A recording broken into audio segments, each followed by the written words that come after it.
Allah kun daga gwamnati ta kasa hausa ko? A zalama an ka zo za a amshe ku akan ta magana da manya da komi ko? So alhamdulillah yan uwa ina so in dan mana wani bayani ko ni sharhi akan wasan kwaikwayon da ake yi a Najeriya ko kuma yadda ake wasa yadda shugabannin 'yan siyasa suke wasa da rayukan talakawa a ƙasar. Abu na farko bidiyo ya fito jiya da yamma akan cewa wai an samu nasarar kwato wani daga cikin matan da 'yan bindiga su ke garkuwa da su a kefi. Wani daga cikin karnukan 'yan siyasa irin su Datti Salafi ya fito yana yaba wani mai gidan shi ya yi kokari mai gidan shi alkhairi ne a Najeriya. Datti Salafi kai mugun karin 'yan siyasa ne ba maganar ka ake ba. Yan uwana abu ɗaya zuwa biyu nake son lura a cikin wannan abu na farko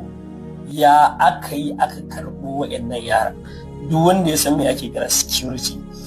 'yan bindiga sun yi garkuwa da yaran a ce maka an karɓo su babu wani fada salon alin babu wani exchanging of fire babu wani bude wuta ba a kashe dan bindiga ko ba a ji wa jami'in tsaro ba mu san ya aka yi aka karɓo su ya kamata su yi mutane bayani ya aka yi aka karɓo su saboda wannan daga cikin 'yan bindigan za ku je na cewa yaran jami'an tsaro gwamnati ta kasa karban ku amma a wani yarjejeniya da aka yi tsakanin mu da gwamnati shi yasa aka sake su wannan yana so ya nuna maka wa'annan mutane suna communicating da 'yan bindigan nan sun san me yake faruwa sannan kuma tsakanin su akwai kyakkyawar alaka shi za lokacin da za a yi sulhu za a yi waya da su a ce kaza malamai za su zo ku karbe su kuwa shi za tun lokacin mu goyi bayan sulhu saboda mun san ƙarya ake. Yan uwa ku duba wani abun kunyan da ya faru a lokacin sulhun ta ba. Dan bindiga ya zo da magazin su fi 30 za su zo da manya-manyan bindigogi da sunan za a yi sulhu ga sojoji a wurin ga 'yan sanda wurin su zo da makamansu a yi maganan da za a yi ko sun yadda ko ba zai sannan kuma su ƙara ɗiban makamin su ƙara komawa jeji da shi tsabar lalace. Na rantsa da Allah da ya ce man tabbanin lalacecciyar gwamnati wanda ba damu da rayuwar al'umma irin wannan gwamnatin ba. Akwai wani fara da cikin 'yan bindiga wanda ya kashe assistant commissioner of police na Katsina assistant commissioner of police ya kashe da za a yi wannan sulhun ya saka rigan assistant commissioner of police din kuma da bindigogi a wurin shi kuma ya zo wurin kuma ba a mishi komai ba haka ya koma wannan yana nuna maka dan bindiga fi muhimmanci a wurin wa'annan matsiyatan ran dan bindiga fi muhimmanci akan ran dan sanda ko ran soja na rantsi da Allah ya halicce wannan shine magana na gaskiya wani irin the most people ba kuma wa'anda ake zargi da wannan daukan da sauransu da baki da arewa ne kafin a ɗaya yaran nan jama'a bari ku ji me ya faru gwamna da kan shi ya ce wurin da yaran suke akwai sojoji ana janye sojojin bai daɗe ba ya kaɗi yaran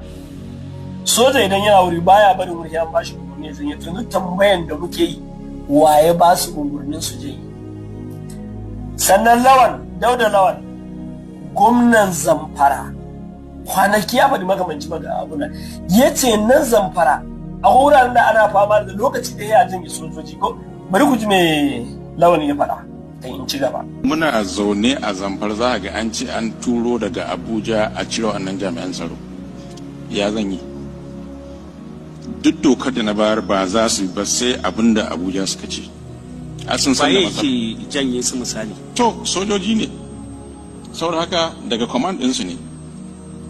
amma ka taɓa bibiya don tabbatarwa warai da gaske na je ba sau ɗaya ba sau biyu ba na yi mitin da ciwon kanista ba sau ɗaya ba gwamna ne ya fito duniya in public yake faɗan maganar nan ce kuwa sun sojoji suna ƙarƙashin federal government sojoji suna ƙarƙashin gwamnatin tarayya gwamna bai da iko da soja ya ce daga Abuja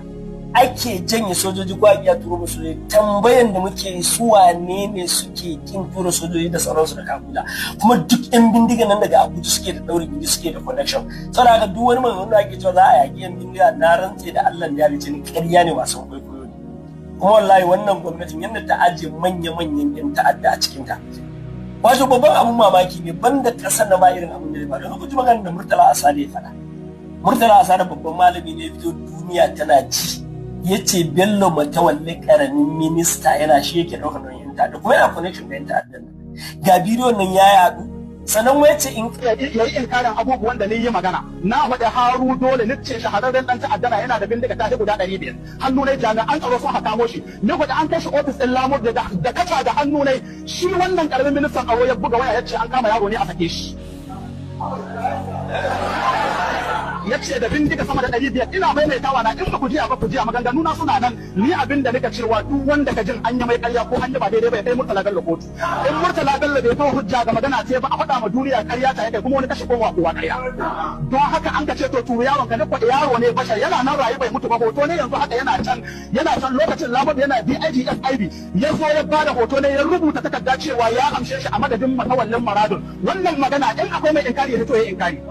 dama cewa mun kai barawuna abinda mun ka ce yana taimaka ma yan ta'adda kuma kai Bello Turji na san yayi zama da kai gidan gwamnati wallahi na san wanda ya dauko ka wallahi shi ya sadis din Bello Turji da kusko shi ya tashi da kai da ya zuba akwai wanda ya mai magana ya ce excellency bai kamata kai haka ba an haƙa ya kuma ya ɗiga kuɗi ya ba Bello Turji irin waɗannan maganganun ya kamata a yi inkari irin waɗannan maganganun ya kamata a yi inkari na kawo maganganu da dama masu nauyi na faɗa muku wallahi ko diya kaka sha baka wata irin wannan magana baka da hujja akwai shahararren dan ta'adda da ake kira Cedi shahararren dan ta'addana yana kisan mutane ƙarshe shi wannan karamin minista ya ce mu inda ya kaso a sai mai gida ya ce Gusau ya kaso a sai mai gida an ka zo an ka sai mai gida gidan duci in za ka shiga Gusau gadadu akwai hanya da za ta yi gidan duci nan an ka sai mai gida mutanen gari sun kai abbe sun ka ce wannan dan ta'adda za a kawo mun a ce an sai mai gida sun kai abbe sun ka zo sun haka shi haka an ka sa an haka musu an ka zo an haka su wurin hukuma mutane sun kai abbe sun ka ce wallahi sai dai duk gaba dai a wasu mutanen gari haka sun ka batu mutanen su an ka dawo yanzu don Allah mai irin waɗannan maganganun ni abin da nika cewa ina rike da abubuwa duk wanda ka inkari masu zuwa suna rubuce suna zage a ba karamin magana ta ba mutumin da ya dan majalisar tarayya yayye gwamna yayye minista wani ya hajjar faɗa ma duniya cewa yayi sponsor na yan ta'adda na kalubalance shi nace ya sai majallar turji sabuwar mota masallaci da turji yana da ita masallaci yana da ita to ayi inkarin ya sai majallar turji mota na yi da'awa cewa ya sai ma Adan Alero mota sabuwa ita ma Hilos Adan Alero ga da yan jarida sun kai hira da shi cewa ka dauki kamar mutum nawa yace shi zai daukar mutum ba ka daukar mutum to ka kashe kamar yace sai dai ya zo ya kashe an ka ce ka kashe kamar mutum nawa yace wallahi ba su da adadi ya sai mota ya bashi dan akwai mai inkari shi inkari Halilu su gubun da Allah ya ba jami'an tsaro na sana sun ka kashe shi kashi na gira wanda muna addu'a Allah ya saka musu da alkhairi nace ya sai mai sabuwar mota ya bashi irin waɗanda abubuwa ya kamata a yi inkari